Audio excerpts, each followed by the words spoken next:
កំពុងតែតាំងចិត្តជាមួយនឹងដុំ Wi-Fi នៅផ្ទះបងមែនអត់អញ្ចឹងអាចធ្វើការផ្លាស់ប្ដូរដុំ Wi-Fi មកប្រើជាមួយនឹងដុំ Wi-Fi របស់ Xiaomi ដែលមានអង្កែប4នេះបានដែលមានឈ្មោះថា Xiaomi Router AX 3000T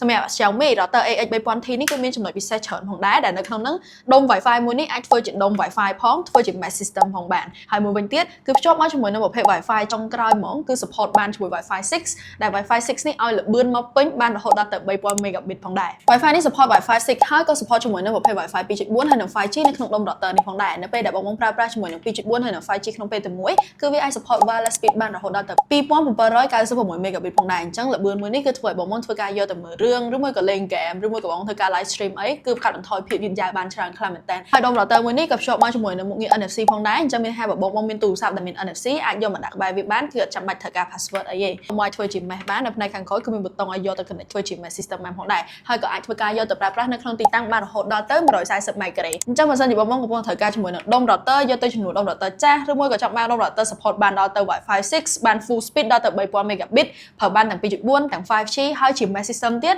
បងអាចធ្វើការងាកមកប្រើជាមួយនឹងដុំ router របស់ Xiaomi មួយ model នេះបាន